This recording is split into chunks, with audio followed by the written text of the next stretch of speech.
So it's a great pleasure to welcome, I was going to say welcome back to Queen's, but physically, most of us are nowhere near Queen's at the moment. But to welcome in the ether our former colleague, Professor Mary O'Dowd, who's Professor Emeritus, or Emerita, I should say, of gender history at Queen's. Mary has researched and written very widely on both early modern Ireland and on women's and gender history in Ireland from the early modern period through to the recent past. She was a founding member of the Women's History Association of Ireland and served as the president of the International Federation for Research in Women's History between 2000 and 2005. And in 2010, she was elected an honorary member of the Federation's board in recognition of her work with it. She's a member of the Irish Manuscripts Commission and is on the board of the National Museum of Ireland. She was elected a member of the Royal Irish Academy in 2010 and is currently the Secretary for Polite Literature and Antiquities, otherwise known as Humanities, at the Academy. Amongst her many publications are A History of Women in Ireland 1500 to 1800, published in 2005. And a co-authored History of Marriage in Ireland, 1660 to 1925, which was published by Cambridge University Press earlier this year. And this afternoon, Mary is going to speak to us on a topic related to her current research, which is about aging and the elderly in Irish history. And the title of her presentation is Who Cares for the Elderly? A History of Old Age in Ireland, 1500 to 1850. I'm just going to put Mary's slides up and then we'll proceed.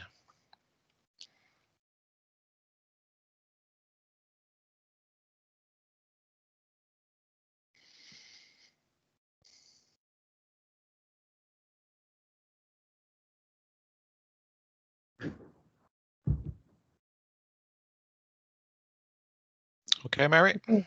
Thanks very much, Peter. And thank you for offering to be my slide manager today. So many thanks to Peter and the Institute for inviting me to contribute to the seminar series.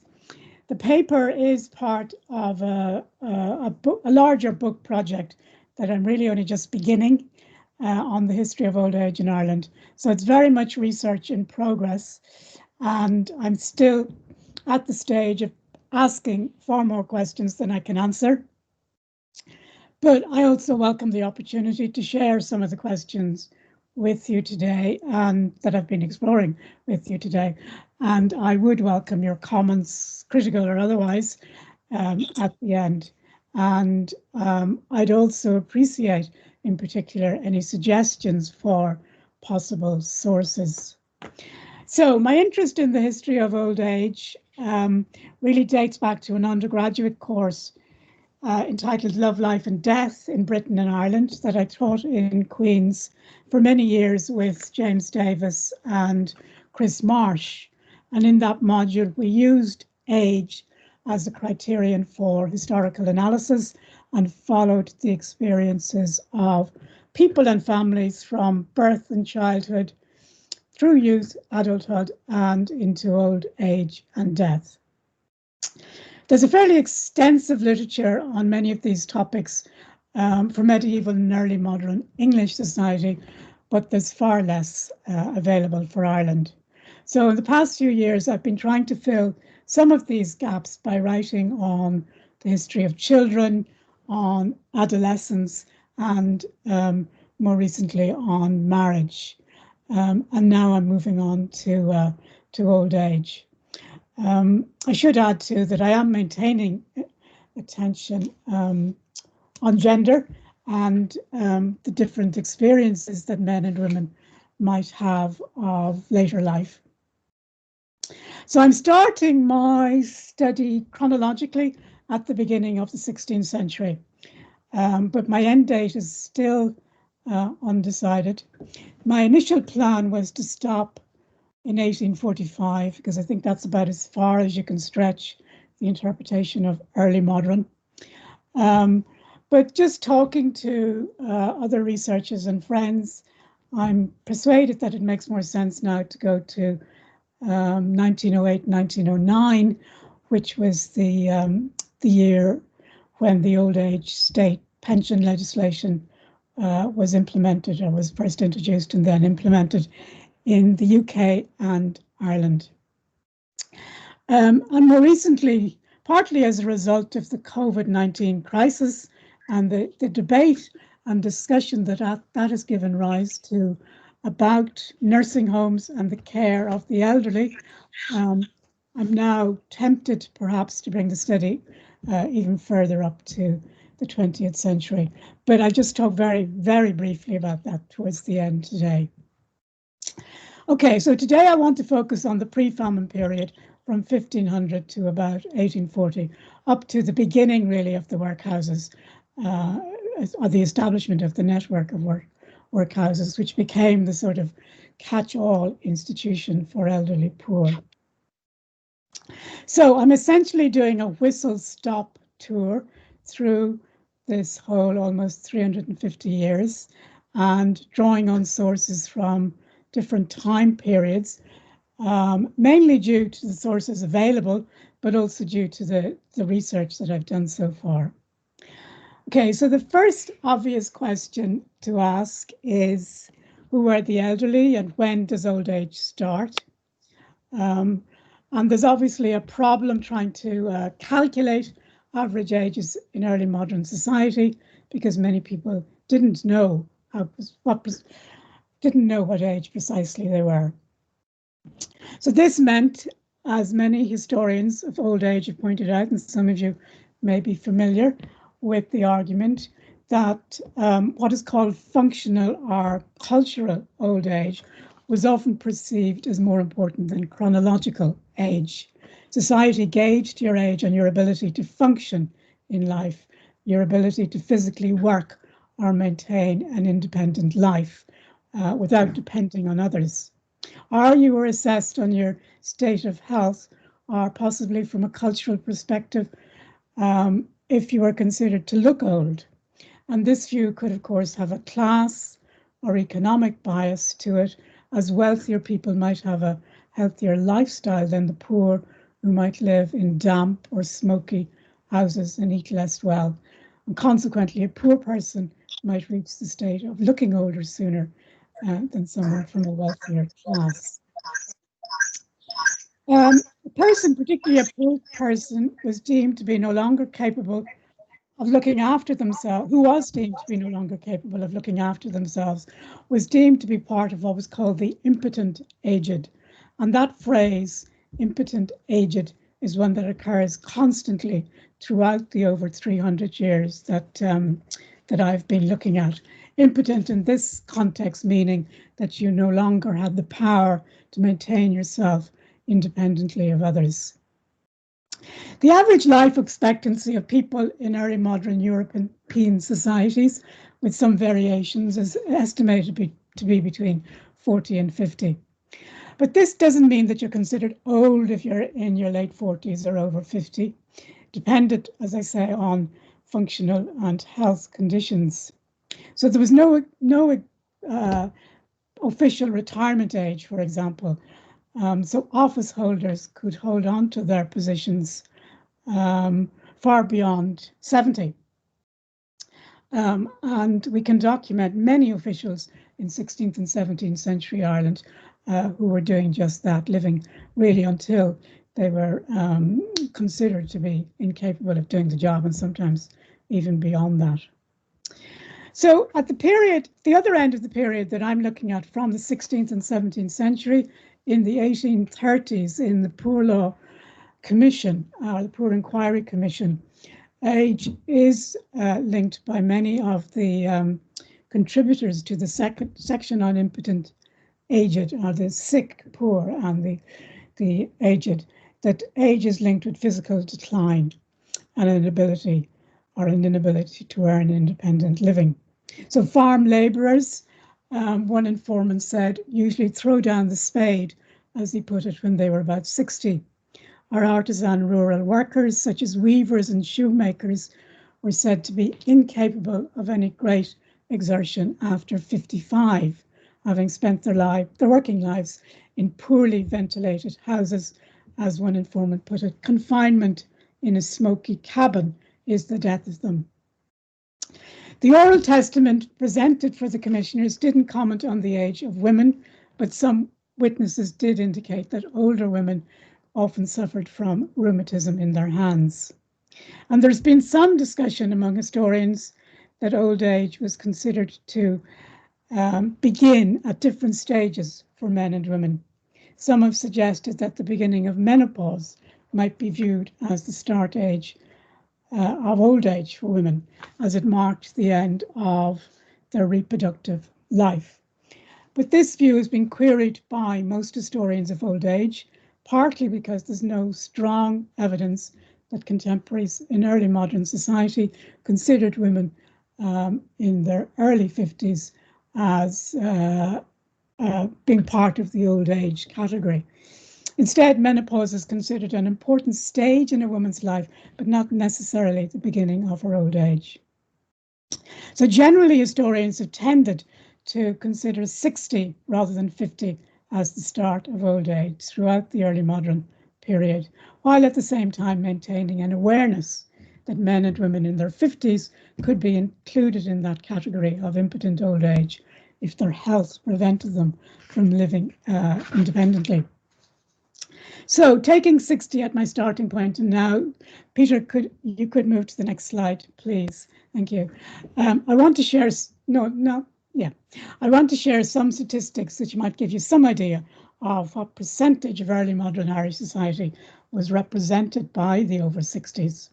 We don't have a great deal of statistical material on people's ages before the 19th century, but there are some sources from which we can extract some information. So the deponents in the 1641 depositions were obliged to give their name and age as part of the swearing-in process. And in the 1650s, in the certificates prepared for or of families who were being transplanted to the province of Connaught as part of the Commonwealth land settlement, the age of men, women and children was provided. And I've used samples from both sets of documents to look at the range of ages included in them in this chart. And I know there are all sorts of equivocations that we can make about the information on age in both these sources. Deponents might have been on the more educated end of society, and possibly too in the transplantation lists. It may be an underestimation of an elderly population, as some of the older people might have been unwilling or physically unable to make the journey across from, say, the east of Ireland to the west of Ireland. And there's also the added problem that I've mentioned already, that people didn't know their age, and there's a lot of rounding up of ages and guessing involved when people are asked their age.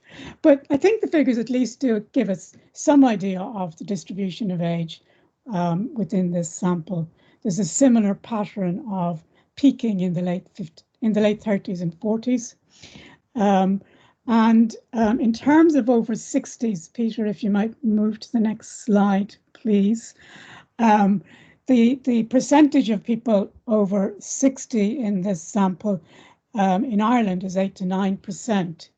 And in England at the same time, historians have calculated that it varies in the 17th century between 9 and 10%. So it's close enough to think that this Irish percentage might have some accuracy in it, if provided, of course, that the English percentage, which is also based on dubious sources, has some validity. I've also included here the over 60 population that Chris Gillard, in his book, which is the only book so far on old age in Irish history, that he included based on his analysis of the censuses of 1821, 1841 and 1851. And the percentages he has are lower, which particularly in 1821 and 1841, which just may reflect the growth in population in the 18th century, giving a higher percentage of younger people, and possibly that generation getting older by 1841.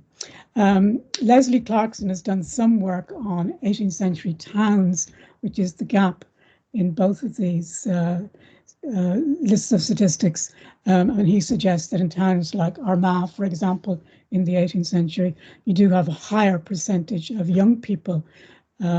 So, you know, there may be cities with higher percentages of younger people than old people. So there's still a lot of work to be done on these statistics. Chris Gilliard's figure for 11% in 1851 is part of his central argument in his book that the Irish population aged in the post-famine period, mainly as a consequence of the impact of the famine years, during which many young people emigrated, leaving behind the old.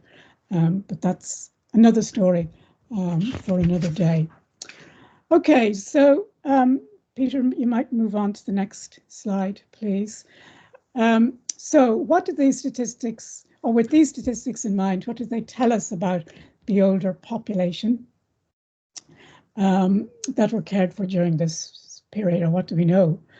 And we know what we know most about is institutional care of older men and women through a variety of institutions, but the numbers in all cases of people in them remain quite low. So in Gaelic Ireland, monasteries might provide an accommodation for a chieftain or a member of his family who was in an older age bracket. And annals document men and women from Gaelic aristocratic families retiring into a convent or monastery, often becoming members of the third order of the Franciscan order, which is the lay order, and being buried in a Franciscan habit. In the 16th and early 17th centuries, particularly from the late 16th century onwards, almshouses begin to replace the monasteries as possible places for old people. And in the 17th century, a number of towns begin to build poor houses, or houses of correction, as they were called.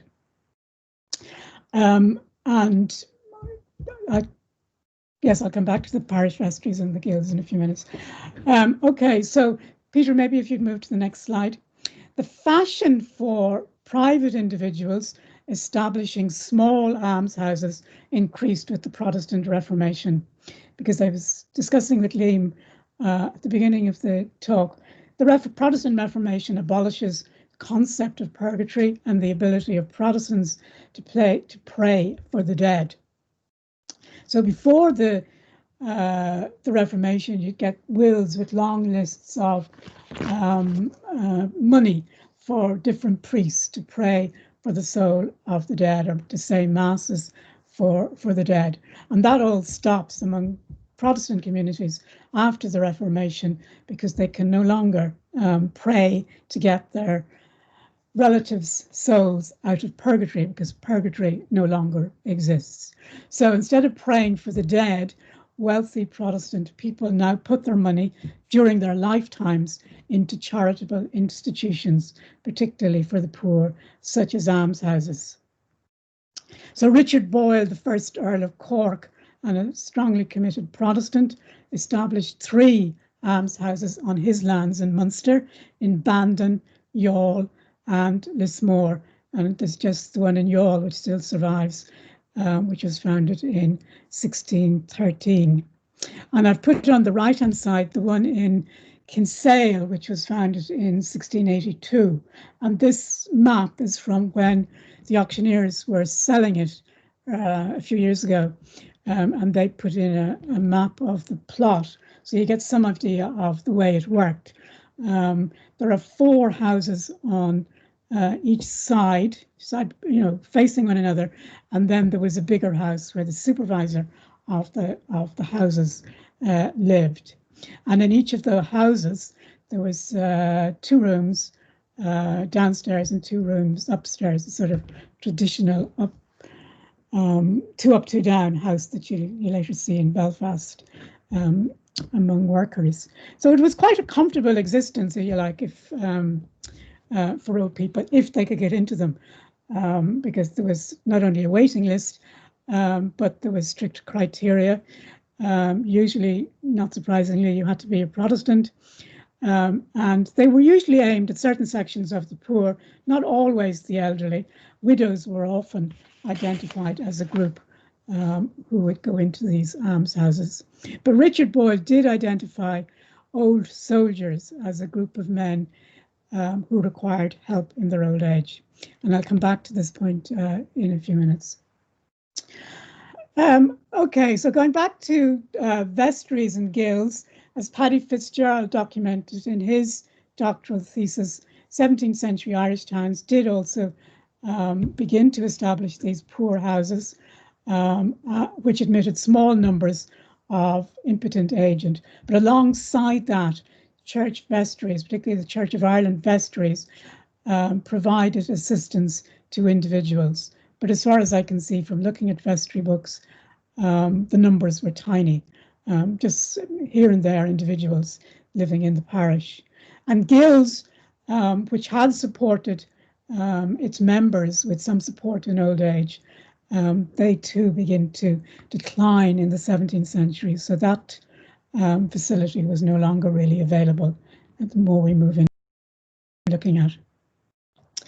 So although there is evidence of an awareness of the need to help the poor during the 17th century, there's no strong focus on providing assistance for the elderly simply because they were old. And there remained throughout the early modern period a stronger focus on poor children, or a stronger focus on helping poor men and women who could be trained in new employment skills, who were sufficiently young that they could be trained in new skills, than there was on the elderly poor, whether they were, deemed impotent or otherwise. There is, however, one exception to this, and that is the provision for old or aged soldiers. And throughout the 16th and 17th century, it is possible to trace an awareness of the problem of elderly and poor soldiers. Some soldiers who served in Ireland in the 17th century were rewarded with grants of land, but many, particularly in the lower ranks of the army, were not, and they were often disbanded with no more than a couple of months extra pay. So the problem of what to do with soldiers who were reaching, 60 or over, or were wounded and unable to, maybe in their 50s, unable to perform effectively. This becomes particularly intense in the aftermath of the wars of the 1640s, when the army wanted to reduce its size in Ireland and to discharge many of those that they deemed old or unserviceable, as they called it. The government was not keen on discharging large numbers of soldiers because there was a fear that many of these men were English and that they would return to England and be a charge on the local parish. So it was an awareness of this issue, and Peter, you could go to the next slide, that the most imaginative government-sponsored initiative for the elderly in the period was established, and that is what became known as the Royal Hospital in Kilmainham on the outskirts of Dublin, which was built in the 1680s. And as you can see, it's now the Museum of Modern Art, and it's a very impressive building with plenty of space around it. And it provided lodgings for about 500 soldiers. The criteria for admission was that a soldier had to have 20 years service and or had been wounded so that he could no longer serve in the army. And he also had to be single, but I'll come back to that. In addition, the hospital management provided what were called out pensioners, who didn't live in the hospital. They provided 4 out pensioners for men who didn't live in the hospital, but they were provided with a weekly allowance by the hospital. Peter, if you could just go to the next slide. There are records of the hospital in the National Archives in Kew, because the hospital comes under the army, and there is at least just one registered book that I can find that gives you some detail of the age of the men in the hospital, and also when they were admitted, and what wound or why, the reason why they were admitted. And as you can see from the statistics, a large number of them, 56.5 were over 60 and over 82 were over 50. So it is very much an older man's institution. And the reasons for admission: wounded in service, lost limbs or the use of them, but also more age-related illnesses like rheumatism, discharge due to age, or just simply worn out in service. So the number of men both within the hospital and these out-pension people helped by the hospital was far larger than the half dozen or so people who were maintained in an almshouse. It was up to at least 1,000 and I think more. The layout of the hospital, however, although it's large, it could actually be described as a larger version of a smaller almshouse. The men in the hospital were well looked after. I'm not sure how many men were in each room, but it certainly wasn't a big ward. The men were provided with free lodgings and food. A nurse was employed to make their beds, lighted daily a fire in each room, and supply the men with clean water, towels, and linen. And the men were given 2p a week for tobacco, and annually a new outfit of clothes. They could have visitors during the day, but there was a rule in the 1680s, very early on, that no women could be entertained at night because all the men were supposed to be single. But clearly, some of the men may have looked for other forms of comfort not provided by the institution, because in the 1720s, 30 years later, the authorities are still trying to remove all what they call the idle and loose men who frequent or lie in the hospital. So it wasn't a very successful regulation, and I'm sure there were women in and out of it. So in terms of numbers, size of building, the facilities in the hospital, it does represent the most significant government-sponsored scheme to provide for the elderly. And of course, as I'm sure you've all thought about, is that there were similar institutions in Chelsea and in Paris. And I think it's the Paris hospital which may have been the initial inspiration for this type of institution. So, Peter, if you could maybe go to the next slide. Thank you. Many historians who write about the history of old age identify the 18th century as a time of change, when people begin to think about the aged as a distinct group in society and maybe have a more benign attitude to old age, and particularly to grandparents. There's a French book on the role of the grandparent in 18th century society. But it's not clear to me that you can see yet that development in Ireland, and some English historians of old age are sceptical that you can see it in England either. There is a lot of continuity in Ireland in terms of providing almshouses and poor houses, and still individuals wanting to have their name enshrined in an almshouse. And I've just included the illustration of Skiddy's almshouse, which was built initially in the late 18th century, but was rebuilt in 1718 in a slightly grander style, as you can see. But one important change I think that is worth exploring, and which I haven't done any work on yet, is the growing popularity of friendly societies, as documented by Tony Buckley, because these societies help people to save small amounts of money on a weekly basis that then enables them to claim an annuity in later life. And these self-help societies helped people to maintain a sense of autonomy, perhaps, in old age, and meant that they were not completely dependent on their families for support in later life. But many people, of course, remained, if not most people, remained dependent on their relatives to maintain them in old age. And it's this family support that I would like to move on to now. So, Peter, could you maybe move on to the next slide, please? Okay, the American historian Thomas Cole has described how all cultures maintain ideals of aging and old age. And in Ireland, the ideal envisaged is that aged parents are lovingly cared for and respected by their families. In rural farmhouses, the imagined picture of old age included the father or the mother being allocated a space beside the open fire. And indeed, Peter, in the advertisement for this talk, had exactly one of those images. This one here that I've got is of it's supposed to be the interior of a peasant cottage by John George Mulvaney, but it's probably of more of a farmer's house than a labourer's cottage.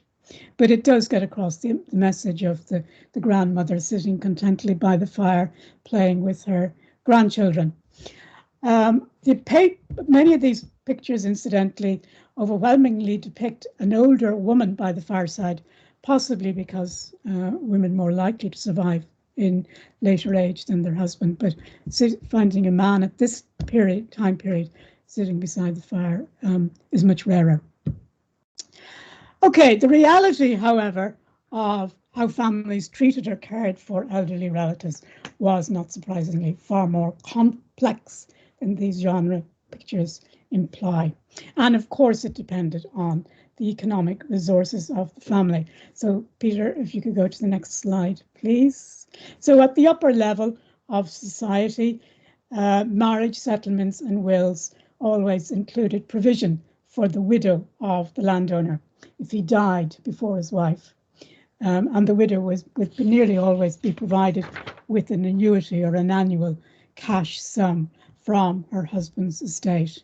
And very often in a will, a husband would leave instructions to his eldest son and heir on how he should look after his mother, providing her with accommodation, food, sometimes even indicating which rooms in the house should be allocated to her. So just one example here of Robert Carey from County Down, who indicated that his wife should have the annuity of £30, but that she should also have possession of the best chamber in the house, and her son was to provide her with food for life for herself, but also for her maid.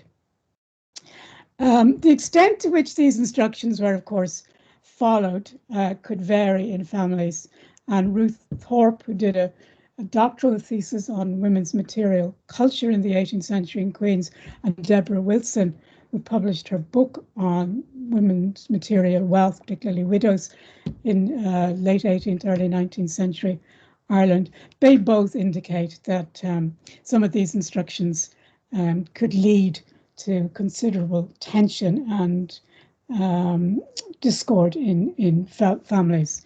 Many sons complaining that they couldn't afford to pay the often generous provisions made for their mothers, are often the row erupted because it was a stepmother rather than their mother who was being provided for in this way from the estate.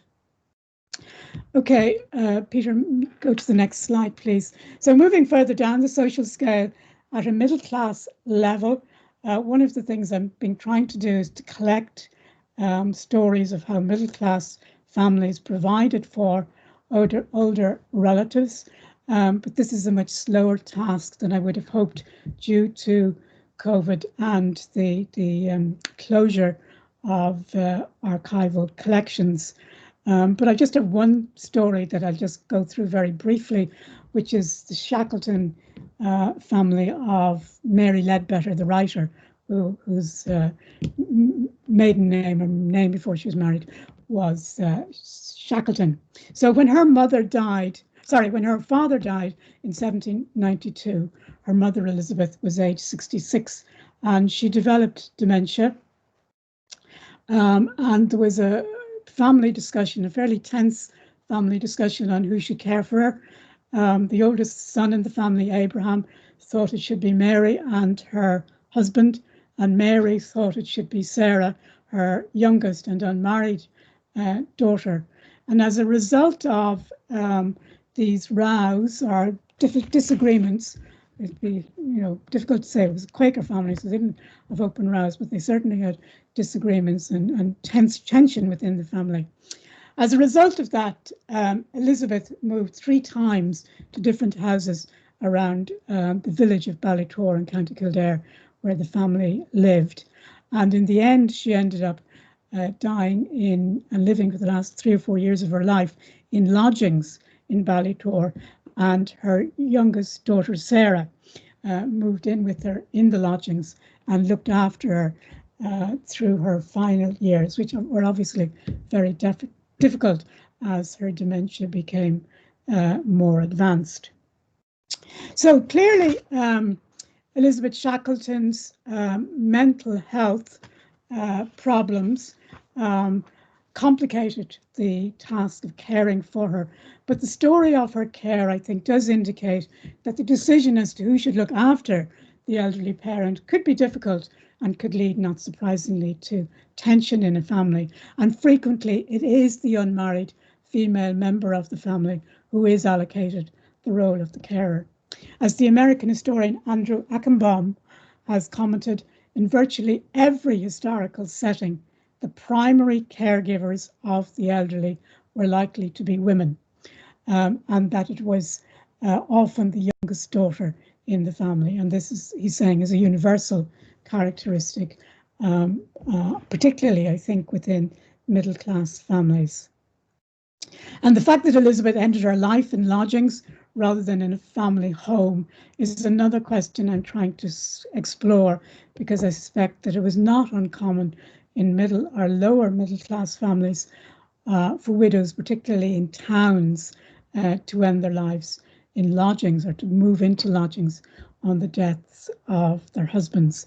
But again, that's something I haven't explored in great detail yet. Okay, so further down the social scale, Peter, sorry, if you move to the next slide. So small tenant farmers, labourers, and a lot of the information here comes from the Poor Inquiry of the 1830s. Many of the men and women who provide testimony to the Parliamentary Inquiry strongly assert that there's a strong belief in rural Ireland that the ideal was that parents would be maintained by their children, and that should be the norm. Children were perceived as a material asset, or as one clergyman told the commissioners, the poor consider that when they have brought up a family, they have made a provision for their old age. But many others testified to the commissioners that older parents also wanted to retain their independence for as long as possible. As one testifier commented, an old couple love to have a house of their own. And it seems to be only when a spouse died that their partner looked to their family for support. And I've been trying to trace that through the 1821 Commission in a small way. Okay, sorry, Peter, the next slide. The transfer of the land tenancy was obviously central to the transfer of power and control from the older parent to the son or sons. And the way in which this could be done is documented in a number of sources, but I've just taken this information from the petitions sent to tenants on the Shirley estate in County Monaghan, which date mainly to the early 1840s. But some of the documents referred to go back further. And so they list agreements that are made. Most of the small tenant farmers who provide information, their hold acreages of between maybe 5 and 7, or farms of 5 to 7 acreages. But the interesting thing is that many of them are using marriage settlements and wills to lay down how they're going to pass the tenancy from one generation to another. So some of these things will be familiar to lots of people here. This transfer most of the property to a son on marriage, but retaining 1 to 2 acres for the tenant holder and his family to live on. So it maintains their independence a little bit.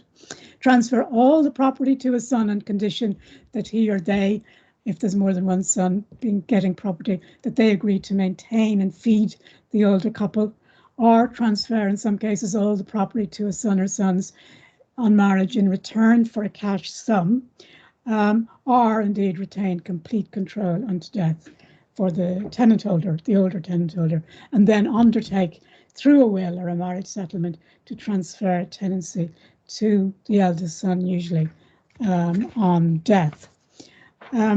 Chris Gillard again estimated that in 1821, 57% of male heads of household over 60 were living with relatives.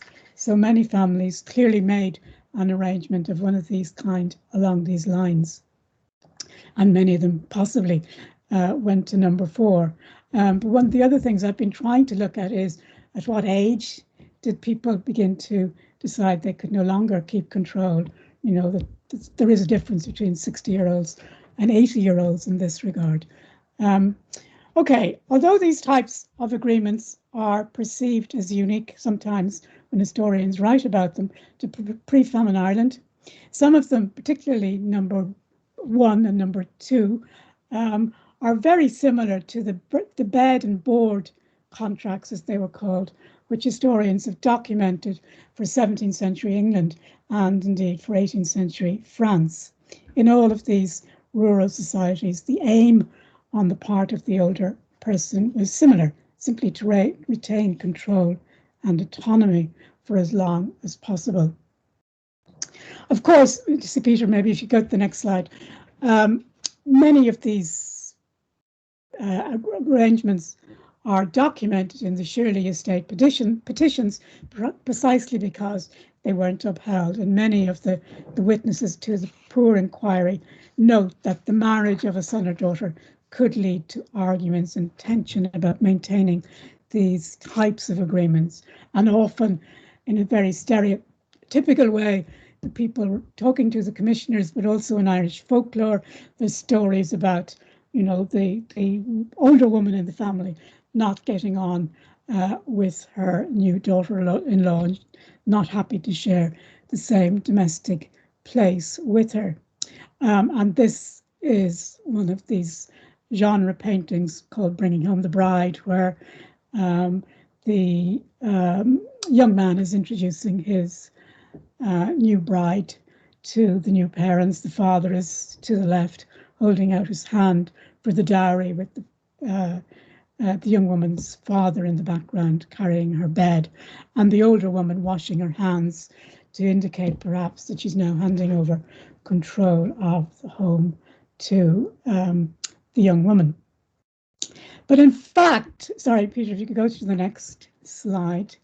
In fact, despite the prevalence of this sort of theme that the women didn't get on, very often, and this is, you know, documented in other societies as well, older women were often more useful in a home than older men. And nearly all the images of these genre paintings of the late 18th, early 19th century, if you look at them, some of these indeed go into the later 19th century, if you look at them, there's not only an older woman sitting by the fireside, but she's also usually doing something.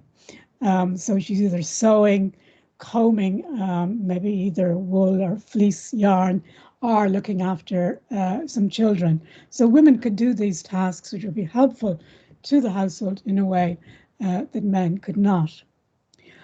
So possibly, you know, this intergenerational conflict might be exaggerated, but equally too, I think the reality for many Irish labouring families during the time and when the Commission was exploring the poverty of Ireland is that many of these families found it difficult to provide for their own immediate family and had little left over for members of the wider kin group. And in an attempt to share the financial burden of caring for an elderly relative, the mother or father in some families might alternate between the different households of his or her adult children, staying possibly for a few nights in one house and then moving on to another. Or in other instances, the older parents were separated, with the mother staying with one family member and the father with another. So all of those who provided testimonies to the Irish Poor Inquiry do, you know, applaud the ideal of family care, but many also, in different sections of the Poor Law report, emphasise the importance of neighbours and different forms of private and public begging. And Neil O'Kisson and Kieran McCabe have documented the importance of neighbourly assistance for the poor. And this was particularly the case during the pre-famine decades. And again, neighbours providing assistance is something that you find in other countries as well. Begging to maintain families was also a strategy for all sections of the poor, as the Poor Law Commissioners indicate, but our report indicate. But in terms of the elderly, older men were reluctant or often ashamed to beg, but older women were less reticent. So a number of the men from labouring families told the commissioners that they had difficulty finding work and that it was in fact their mothers-in-law who maintained the whole family through begging. So an older family maintaining the family through begging was in effect the reverse of the ideal, with the older generation providing support for the children and their families. So my only conclusion so far about family care for the elderly is that the existence of the ideal of automatically the family providing space for the elderly person is, I think, open to further explanation, and that it wasn't automatic, and for economic or other reasons it may not have happened at all.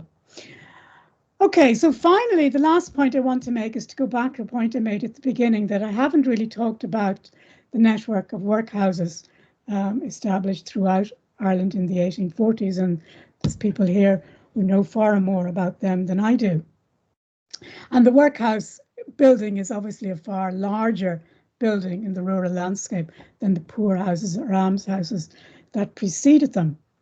And in the initial years, according to Cormac O'Grady, and again, Chris Gilliard, workhouses did receive significant numbers of elderly people in the early years of their opening.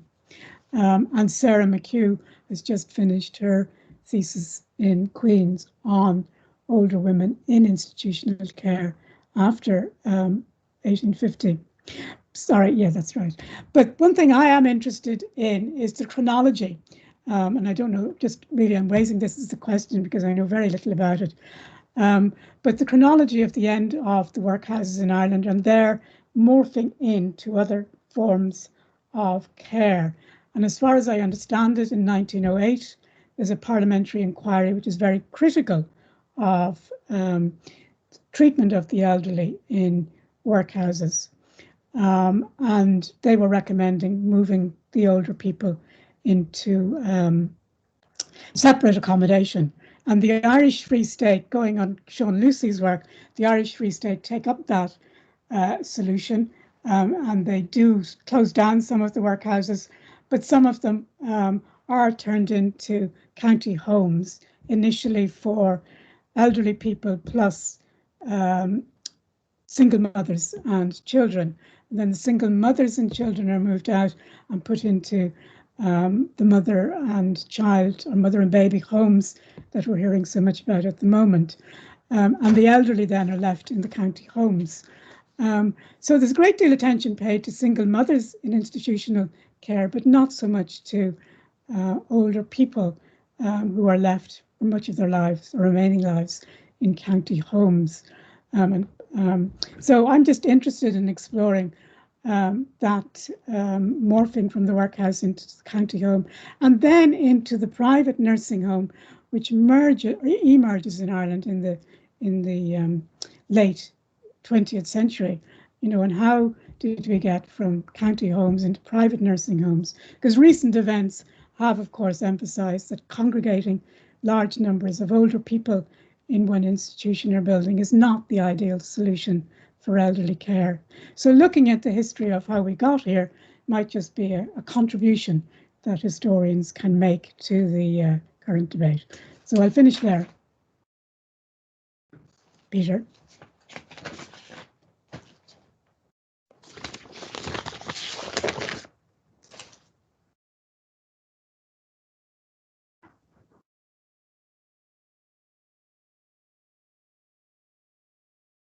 Peter, we can't hear you. Yes, sorry, Mary. Thank you very much. That was great. I hope you can all hear me. So that was a very wide-ranging and stimulating paper, waymarking Mary's research into the care of the elderly and treatment of the elderly, representation, obviously, as well as the elderly in Irish culture. Hopefully, we have a lot of questions arising. So let's move straight into the question session. If you'd like to ask a question, if you press the little hand icon on your screen, that will indicate to me that you want to. Then I'll invite you to unmute and to put your question to Mary. Okay, so who would like to start? And I did, emphasize if anybody has any sources that they can suggest, I'd welcome suggestions. Absolutely. Okay, let's start with Liam. Need to unmic, Liam. Liam, you need to unmic. Yes, I think that's it. Yeah. Thanks, Mary. That's a panoramic view of old age and provision for old age in Ireland. Just in terms of sources and, excuse me, the demography of old age, a source you might look at are parish registers. Now we know that only a minority of parishes, particularly Catholic ones, have parish registers, and within those, only a minority give age at death in the burial records. But there are some therein. I've done a little bit of work on that. Okay. The other is totally unrelated, but there is a rather controversial study by a social anthropologist, Tenancy Hughes, you may or may not be familiar with, called Saints, Sinners and Schizophrenics. And when you were talking, what reminded me of this was your comment that it was reasonably typically unmarried younger daughters who looked after the old people. Now, in Nancy Hughes' study, which is, I don't know, halfway up Mount Brandon in County Kerry, almost certainly untypical of anywhere, she argues that it was the youngest son who typically looked after the aging parents on an impoverished smallholding. And she goes further and argues that the youngest son frequently was psychologically maimed by the parents so as to be sufficiently malleable to take on this role. Now, I've no idea whether I believe a word of this or not, but it might be worth considering. Yeah, I mean, I think it does. The example I'm giving, I think it's is in the towns or the cities where you might get more of the daughters being left. But I think in terms of younger sons, I think it's just whoever's left in the household sometimes that ends up looking after.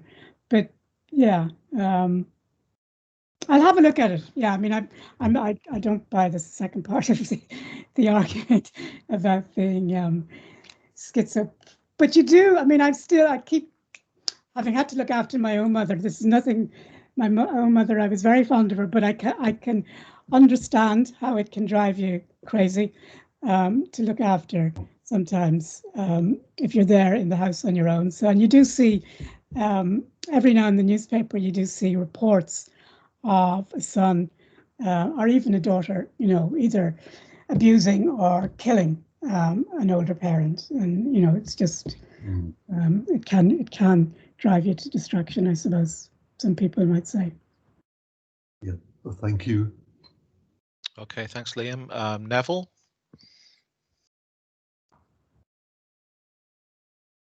Mary, it's good to see you. It's a long time since you taught me at Queen's. All right. I'm wondering, in terms of attitudinal behaviour in society on the continent and society's way that they treat both older people and indeed children in places like Spain, Portugal, France, and wherever. And I'm sure that there must be some sort of empirical research that has taken place on the continent on the subject that you're undertaking, and it would be fascinating to see how the change in society transcends from the experience on the continent to our current attitude towards older people, because I have an awful lot of time for the way that on mainland Europe, older people are respected and given more time and more place and wherever else.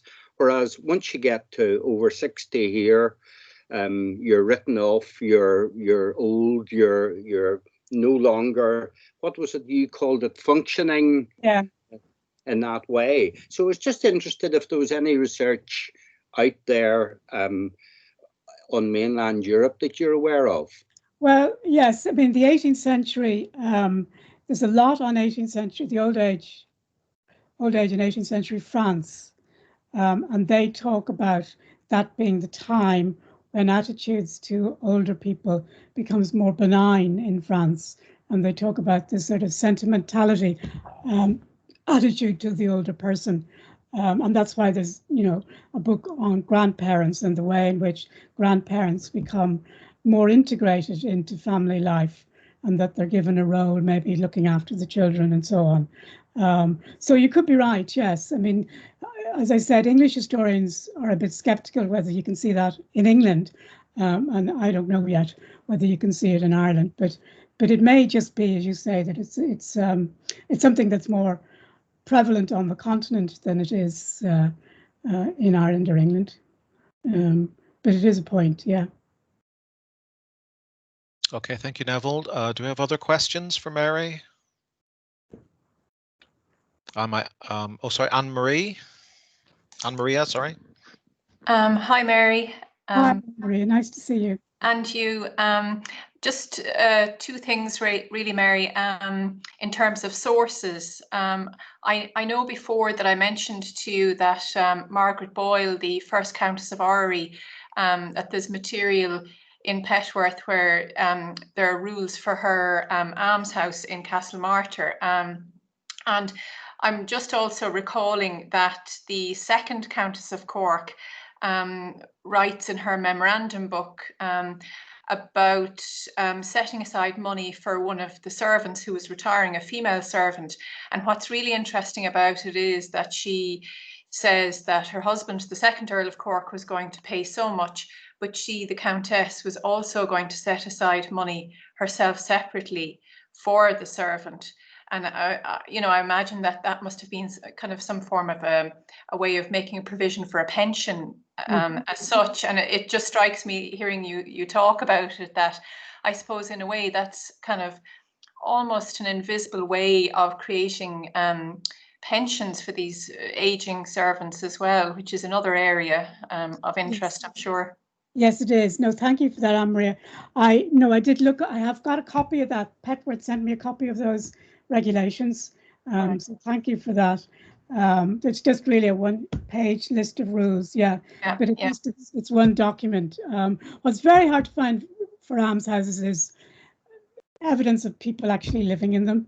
But that's, I'm sort of collecting it, and that's certainly in my collection. And I noticed in your book, you use a lot of that register, which looks really fascinating, that this woman kept for such a long period of time. So yes, when I was doing, I did an article years ago on women in paid work, and that's household accounts very often do include small annuities for servants. Sometimes they're even given a house on the estate, but it could just be maybe £2 or £3, and they might be entitled to produce from the house, or some fuel or heating from the house. So yes, it is an area that certainly could be explored in more detail.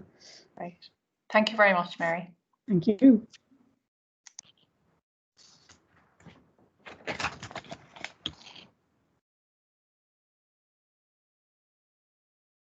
Peter, we can't hear you.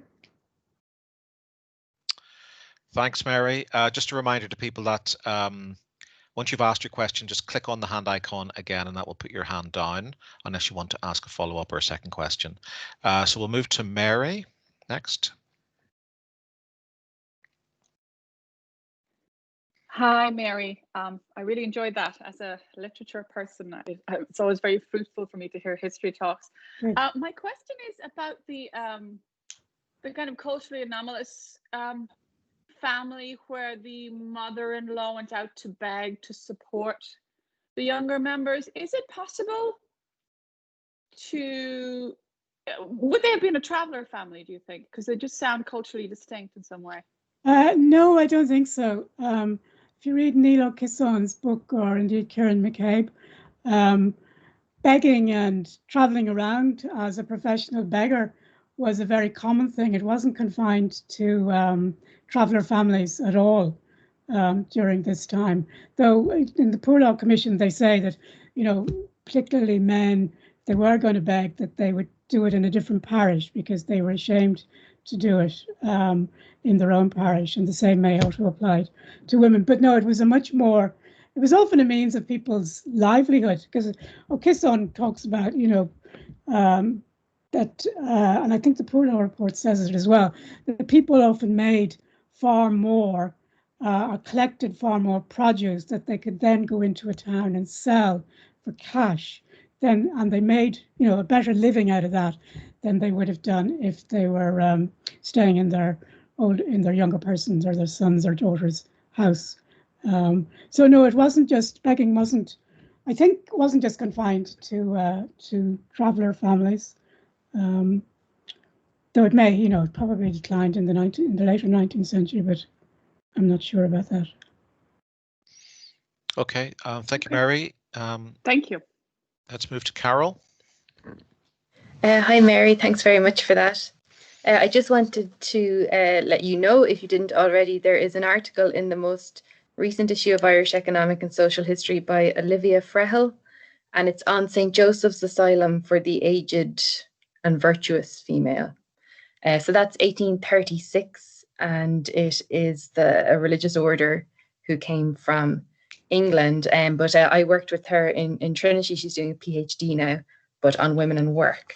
But yeah, I think she found that was kind of an exceptional institution. But I suppose I wonder why that is, why religious orders are, you know, not inclined to set up more institutions like that. I think you do see. I mean, I think a number of students in Queen's have been doing bits and pieces of work on these different asylums. But thank you for that. I saw the article, but I haven't read it, so I must go and have a look at it. What you do get is Catholic authorities beginning to imitate the Protestant asylums, particularly in those early decades of the 19th century, as they try to catch up on what Protestant institutions have been doing. So you do get some Catholic almshouses being opened up and asylums like that one as well. But they are all, you know, fairly small in terms of the numbers that they tend to look after. But thank you for reminding me of that. Okay, Emma. Hi, Mary. Thanks a million for a really interesting paper. And one thing that really stood out for me was your reference to the will, and, you know, all the provisions that were being made for the wife, saying that you must, you know, she can have use of this room or this furniture, which is actually very interesting, because I, for my MA, looked at female inheritance. And that's one thing I noticed a lot in the 17th century. Obviously, for wives, that they would get, often it was the second best chair in the house or second best bed in the house. But a lot of the female wills, or wills written by females that I looked at, specifically made reference to female servants, and especially older female servants, and said, oh, I'll, you know, bequeath so-and-so in her old age X amount of money. And I know you've touched on it already, but it was actually something that really kind of stood out for me in that. So thanks. Okay, thank you very much. Yeah, I mean, I think you very often will see in wills money being left to servants. Often it's the servant who looks after them in their old age, their carer, and that they will leave money. But if there's been a servant in a house, I remember one of the most sort of, I suppose, poignant documents I ever saw was in Public Record Office in household accounts, where you could trace a young girl who came into an estate house, when she was a teenager, and you could follow her right through to her old age, and into her, I suppose, 60s or 70s. So if there's a woman like that who's been with the house for so long, very often you will find them giving them pensions. But equally, you will find servants in some of the poor houses. There's a register of some of the registers of some of the poor houses, and ex-servants do figure quite high in the people who get into some of these poor houses in the 18th century. So some households would not be as generous with their servants as others. But yes, on the wills, Ruth Thorpe has done a lot of work as well on women's wills. She identifies the fact that there's a sort of family struggle over who owns what, like what belongs to the house and therefore goes to the oldest heir, the heir or the eldest son, and what belongs to the woman as a member of her family. So what can she take with her, or what can she bequeath in her will as being her own? Ruth's thesis is very interesting on all of that, that the will almost becomes a statement by the woman on what she owns and what she can pass on. Okay, thanks. Thanks, Emma. Do we have other questions? Okay, I might ask one, Mary. Have you come across much evidence of, if you like, different regional patterns in the countryside of kind of regimes of care or treatment for the elderly?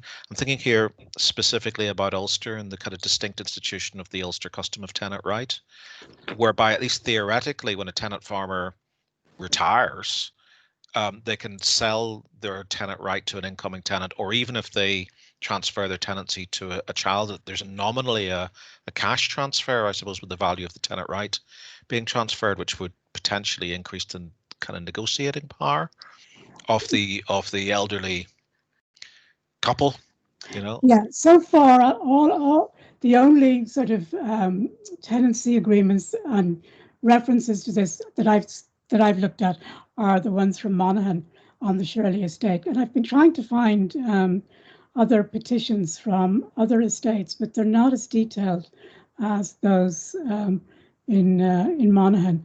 And yes, I mean, I think you've just answered a question that I wondered about, because you do find some of the agreements refer to handing over a cash sum to the son in return for the tenancy. So that's presumably what's going on there. And I'm very aware, yes, that there must be regional variations in the way in which this was done. But what surprised me in a way is that in Monaghan, that there were so many different ways of doing it, and that might undermine the idea that there were regional customs that were being followed. But certainly in France, at least the books on old age in France and on these types of agreements would suggest, that they're very definitely a custom in one particular region, which was different from the custom in another region. But I'm not sure yet, anyway, if that's the case in Ireland, if it is quite as rigid as that. Because in France, you would have the local authorities or the local municipality observing these agreements, and there might have been more of a tradition of going to law if they weren't observed. Whereas in Ireland, the people who spoke to the Commission certainly seem to suggest that, if the son got married, sometimes these agreements just went out the window. And they're appealing to the agent to do something about it, but not necessarily to the court. But again, I mean, I don't know. Other people might know is if the Monaghan Shirley situation is different, and if there are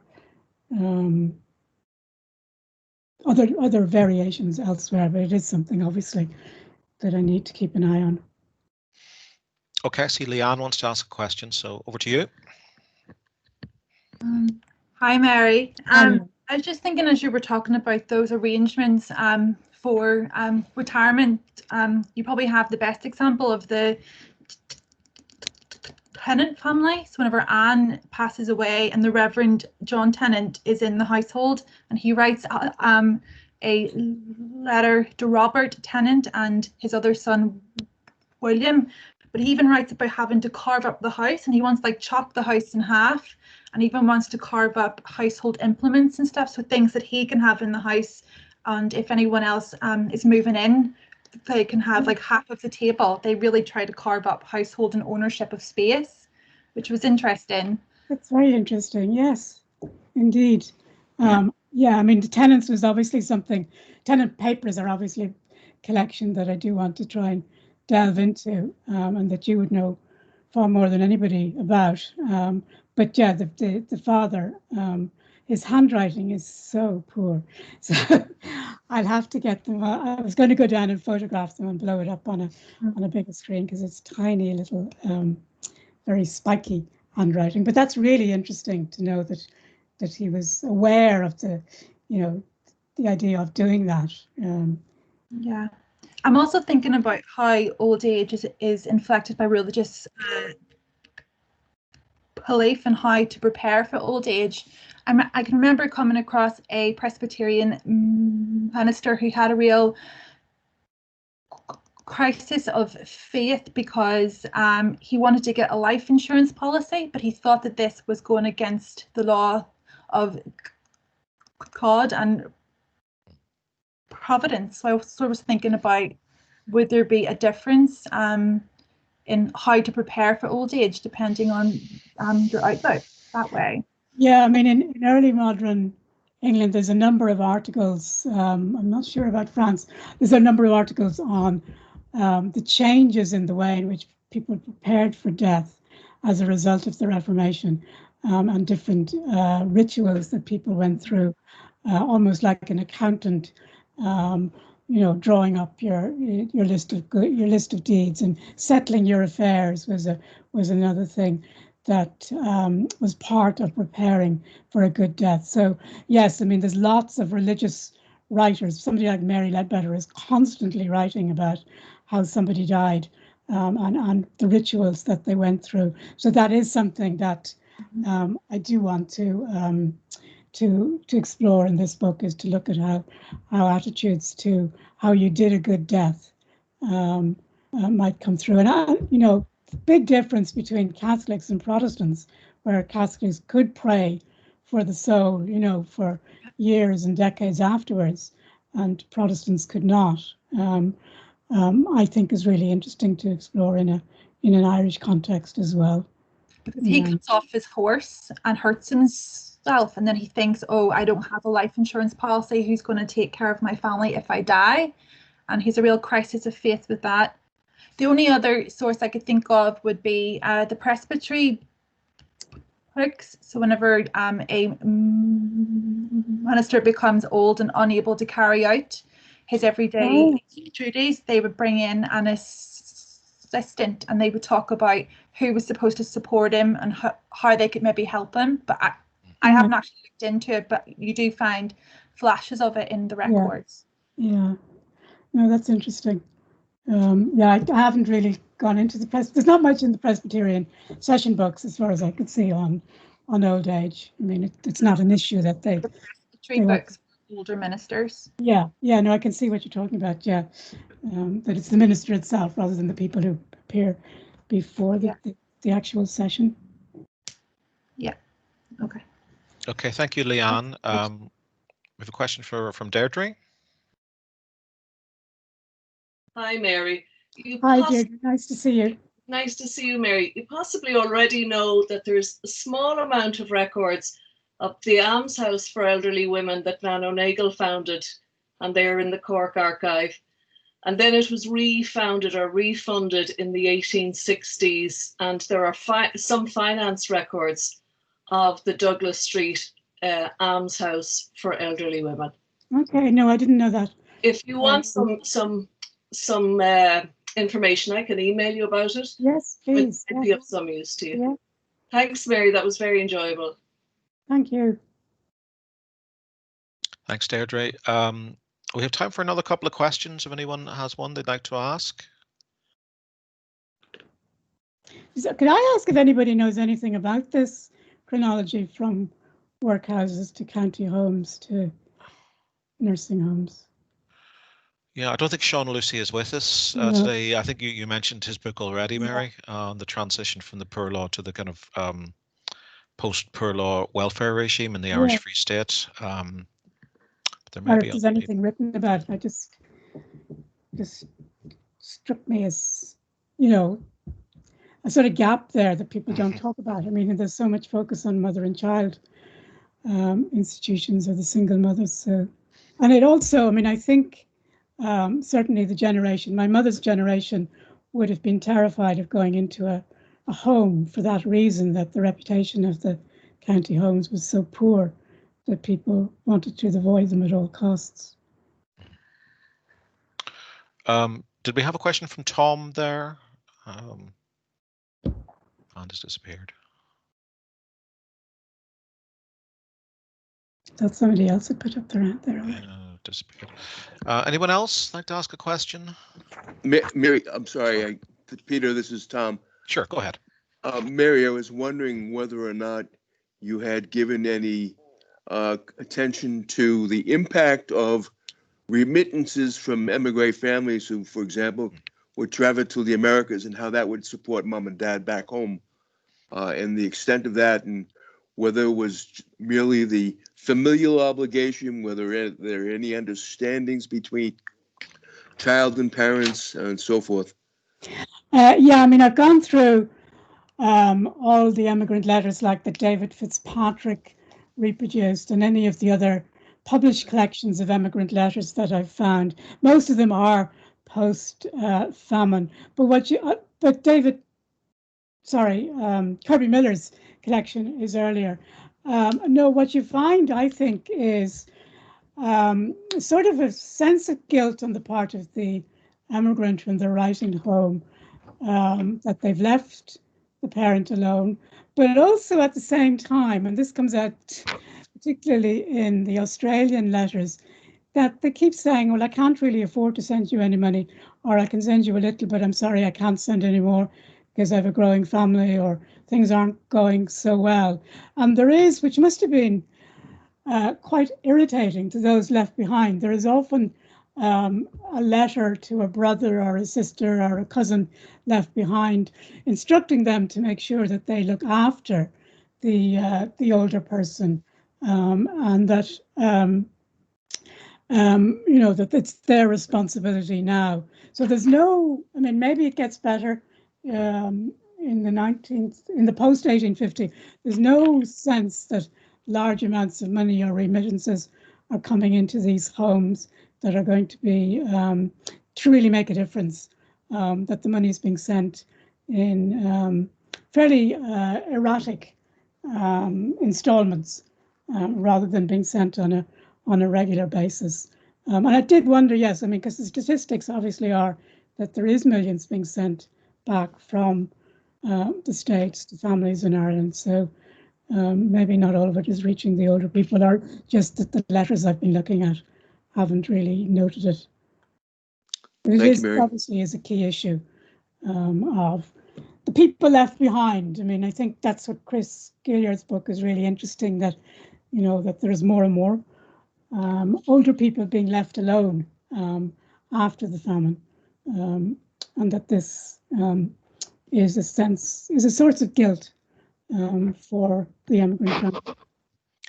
I don't know whether you're aware of it, Mary, that there is a collection of letters called the Prendergast letters, which were edited by Shelley Barber, of a family from Kerry, and that series of kind of family remittances and assisted migrations ends, I think, with the elderly parents finally coming out, from what I remember, in the early 1850s to the States. But I think I remember rightly. Carol, did you want to come in again? Just a very quick comment, Mary. There's a 1951 report in the Department of Health on the reconstruction and improvement of the county home. Yeah, no, that's I was following up some of those references from Sean Lucy's book, and that's what sort of intrigued me about it, because that some of those reports, there's horrific conditions in some of those county homes with the old people, you know, leaking water on the floor, not proper light, no electricity, horrendous.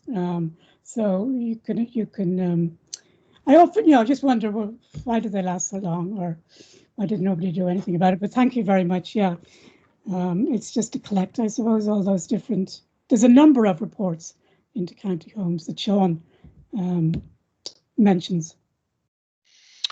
Okay. Thank you, Lauren.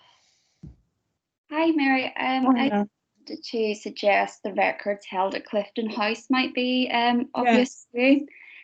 Just I'm researching the children of the poorhouse, and I found that actually older women played an important role in actually caring for younger children. I think Mary Ann McCracken reported that there was one elderly woman looking after 19 babies under 3 years old. Yes. And as you said, I mean, Mary Ann McCracken herself was quite old. Yeah. She was involved in the ladies' committee in Clifton House. No, so that is, yes, that is definitely a source. I looked at them years ago when they were in the library, the Lindenhall Library, and one of the stories that stays in my head is an older woman who I was looking at that time. I was just looking at women. It was an older woman who came because it was so near the town that she was constantly being rebuked for coming in and out of the home, and nearly always when she came back she was drunk, and so she'd obviously gone out and got drunk and came back, and there was constant references to her. So her story sort of stayed in my mind of this woman. Yeah, I think I know what you're speaking of. I think she was often drunk, and I think she was actually reported of trying to steal money from the purr box that they had as well. Well be the case. But she stays in your mind, a story like that. Deirdre, did you want to come back again? Yeah, Mary, you probably or might think of using the records of the Governess's Benevolent Home. They're now in Bramer Road. Yes. And they would have age at entry. And in fact, some of the elderly women were expelled, if you want to call it that way, for being drunk, seeing as we're on the topic of drinking. Okay. But they're at the representative church body collection. Yeah, I mean, I do want to do something on occupations and occupational pensions, and when you got them and how much you got and whether you could live off it. So yes, that's very useful to know. I must get back to you, Deirdre, on all those sources. Thank you very much. Okay, we could maybe take one more question if someone hasn't had the opportunity to ask one yet and is desperate to.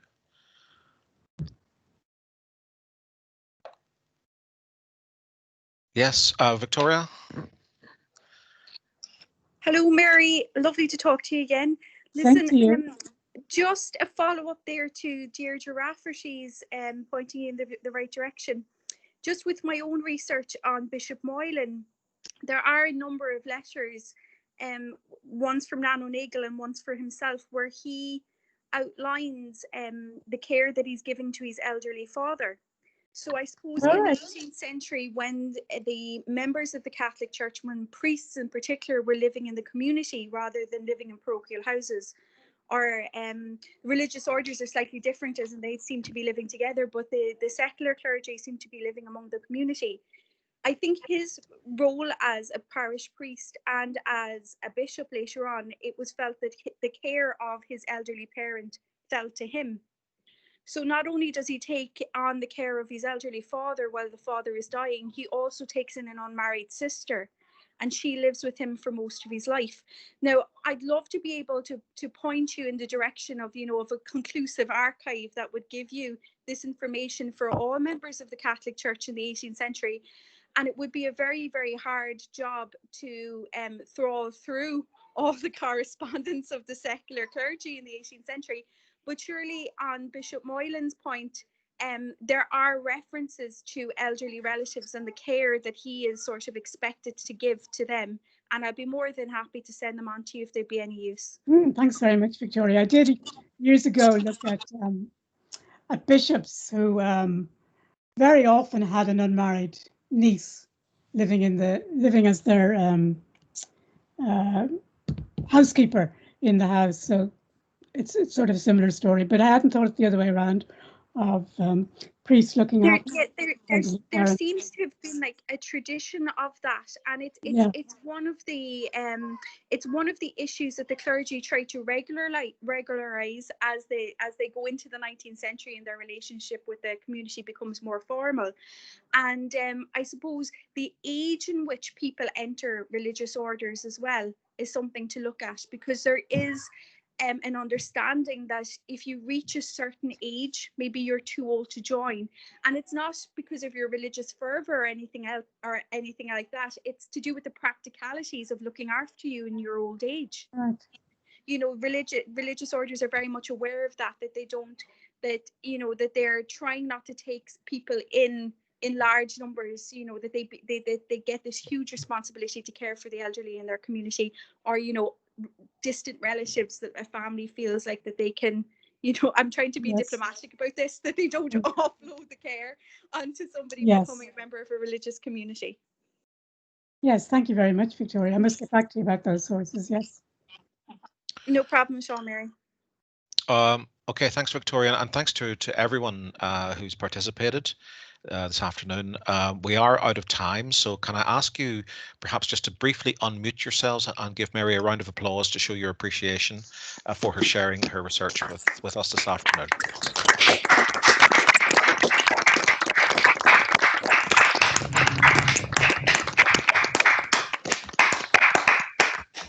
Mary, thank you very much. We really appreciate it. We know how busy you are running everything in the academy, so it's been a real pleasure to have you with us this afternoon. Thank you very much to everybody for all the very helpful suggestions, which I must follow up with people individually. So thank you. It's been very useful for me. So just before everyone goes, we don't have a seminar next Monday, so our next one's in 2 weeks' time on the 30th of November, and we have Alison Garden from Queen's, who will be talking on a subject arising from her new research project. And the title of her paper will be Acts of Union, Writing Love Across the Divide. Okay. So that's our topic for the 30th. So please join us. We'll put an Eventbrite up and invite people to register in the usual way. But for this afternoon, thank you very much and goodbye. Thank you. Thanks very much.